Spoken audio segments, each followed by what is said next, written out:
Na-ere po siya kahapon noong October 12. Na-ere po siya sa Idol in Action, dito rin po sa Wanted sa radyo. Meron po itong YouTube title Part 1 and Part 2, Makaganda, ipinatulfo ang vlogger niyang boyfriend na si Merc Gray. Meron na kayang good news, Idol. Baka may good news tayo. Yes. Okay. Cafe na Mindang, aka Makaganda. Makaganda ang gamitin sa kanya. Makaganda, magandang hapon. Meron na rin po kayong good news? Nakita na kayo ni Christian? Nagkabalikan na kayo? Hindi po, sir. Umuwi po siya kagabi, tapos nag-usap po kami. Sabi niya, ayaw niya pong magpa-interview. Tapos sabi ko po, hindi po pwede. Tapos sabi niya, ibibigay niya po lahat po, sir. Oh. Okay. Kaso po, nung pagbalik ko po kanina, bigla na naman po siyang nawala. Dala na po yung cellphone niya. Oh. Naku po, nauto ka. So tumawag siya sa inyo at sabi niya, ibibigay niya na lahat-lahat. Opo. At nakikipagbalikan na sa inyo. Hindi po, sir. Nagmamakaawa po, pero ayoko na po talaga. Okay, paano pagmamakaawa niya? Tinawagan ka niya at nagmamakaawa. Anong sabi? Balikan ko na daw po siya, sir. Dalawa po kami daw nagpundar noon. Tapos sabay sabi, ibibigay ko lahat. Ayoko lang masali sa live. Ayoko lang masali dyan.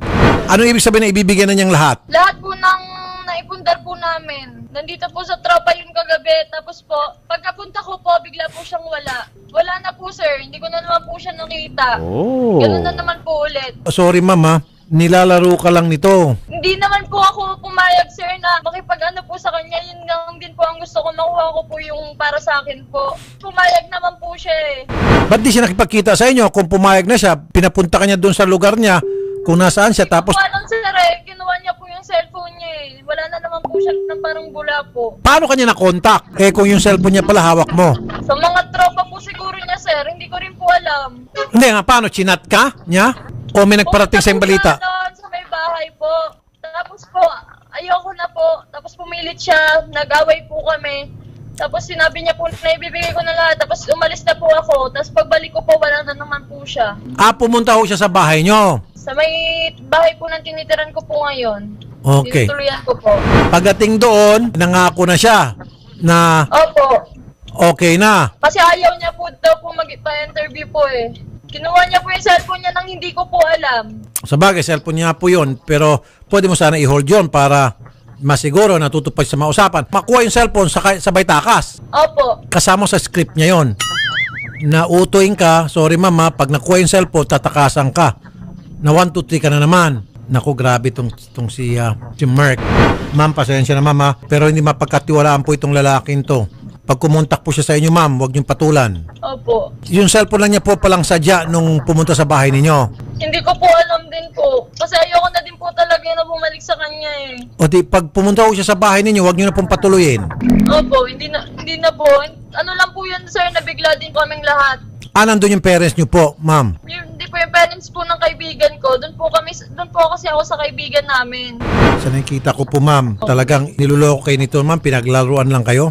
Pati yung parents niyo, sinama niya dun sa panluloko. Opo. Di ba? Ang bait-bait po ng parents niyo sa kanya. Tapos, hindi ko makalimutan, sinabi niya yung mami ni Makaganda, ginawang kontrabida. Pumayag naman itong si mami. Matapos po siyang umalis, dala-dala yung cellphone, di na po siya tumawag sa inyo. Nagparamdam po doon siya sa group chat po ng family nila. Ano po yung paramdam ginawa niya? Chat niya po doon eh, miss me. Tapos, question mark, yun lang. Namimiss mo ba siya? Hindi na po. Puro galit po na puso ko po ngayon. So, wala ka na po talagang naramdaman para sa kanya? Wala na po talaga, sir. Okay. Gusto ko na pong lumaya.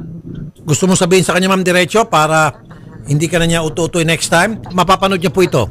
Mer, kung nasan ka naman ngayon, ibigay mo na lang yung dapat na sa akin dahil ayoko na talaga sa'yo. Tama na. Tama na yung panggag ko sa akin kahit kalinaw sa lahat ng tao. Tama na. Attorney Garrett. Yes, Sir Raf. Okay, matatanda mo itong kaso ni Makaganda? Sir, yes. Yung meron siyang partners na vlogger na si Christian Merc Gray. Now, paano natin masasampan ng kaso itong si Christian Merc para naman marikop ni Makaganda yung kanyang share na hindi binibigay, tinakas na ni Christian Merc Gray. Share niya doon sa income nila sa YouTube. Yes, sir. Ang nakikita ko kasi dito, no, tagpulisan yung lalaki. Dahil wala siyang intention ata talagang ibalik yung pera. Rather, ginagamit niya po as bait itong pera para makipag-interact pa rin sa babae and probably malinis yung sarili niya. What we can do here is approach it na mag-file tayo ng case for vowsy. Bakit? Kasi trinato niya as a sexual object yung kanyang friends. Okay. Bakit vowsy ang pwedeng i-file ni Ma'am Makaganda? Pinagbabawal tato natin sa mga babae na dapat ginagalang as simple sex object. Ni-review ko po kagabi yung YouTube channel nito.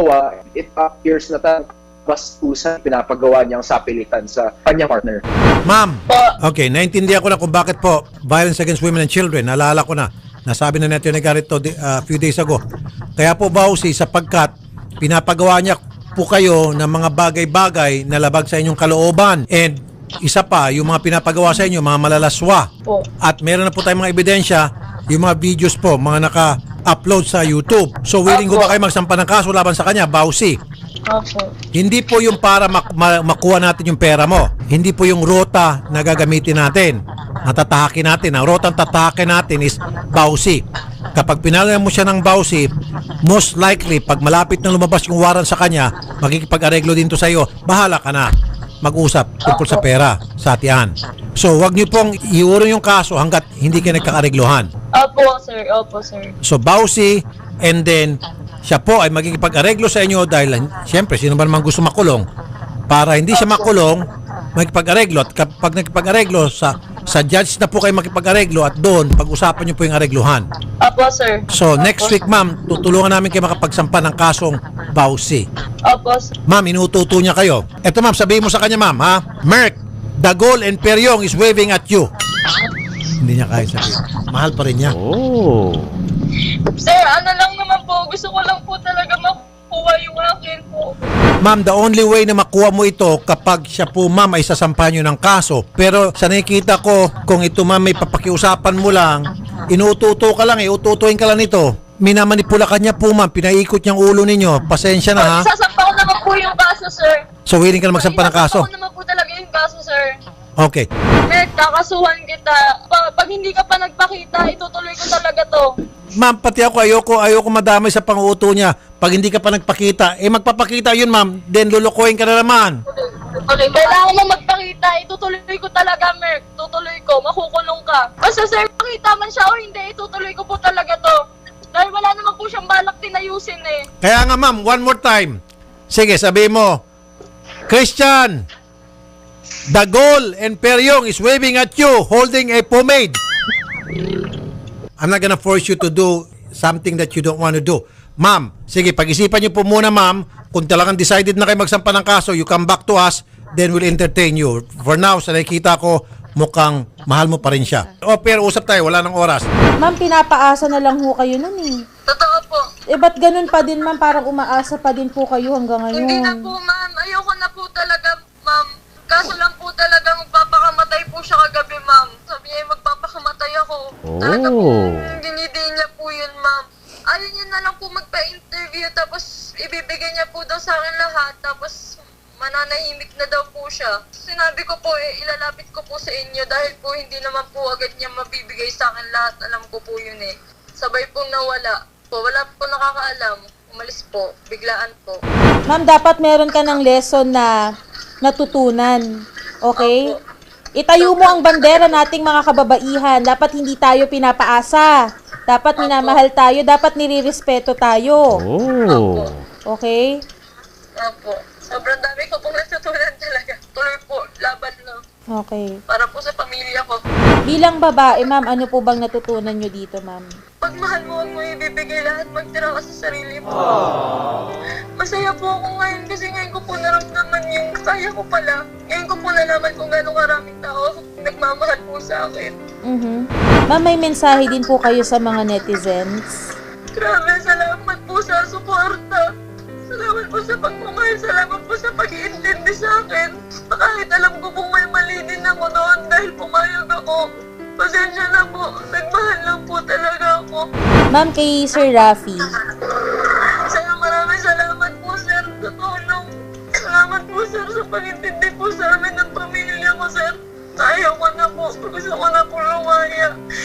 Pakiramdam ko po kasi para po kung namatay ng walang hustisya. Maraming salamat po, sir. Kumbaga, nakawala ka na sa kanya. Ayan na yung escape mo. So, you know, ma'am, I've been there. So, alam ko pong kakayanin nyo. And ma'am, andito po si Sir Rafi, nandito po kami para po asistehan ka ma'am kung kailangan niyo po ng guidance ma'am. Nandito lang po kami. Maraming salamat po. Wag na din po tayo maging marupok sa pag-ibig ma'am ha. Sasamahan po namin kayong mag-file po ng kaso laban po dito kay Sir Merck. Merck, the cool Imperium is waving at you. Sir Rapi Tulpo, maraming salamat po sa inyo, sir. Ma'am, mag-ingat po kayo parate, ma'am, makaganda. Maraming salamat po. Merck, the cool Imperium is waving at you. Bago po ang lahat, happy 15.5 million subscribers. Idol Rafi, pumalo na po ng 15.5 ang YouTube po ninyo. Ay, thank you po. Thank you. Kayo God lang, be the glory. Idol. Okay. Thank you po. Thank God. Thank God. 15.5. So, syempre, pag nag-subscribe po kayo, make sure pindutin niyo po yung bell button, yung all, para lagi po kayong nabibigyan ng notifications from Rafi Tulfo in Action YouTube channel. Rafi Tulfo, isang taong hindi ka iiwanan. Basta nasa tama ka, ilalabang ka ng patayon. Kahit na sariling reputasyon niya ang itaya, ipagtatanggol ka niya kahit siya ang mapahiya. Ang sarap kapag panatagsan man ng iyong tungtungan, dahil merong Rafi Tulfo ka na masusumbungan. Pag sa hirap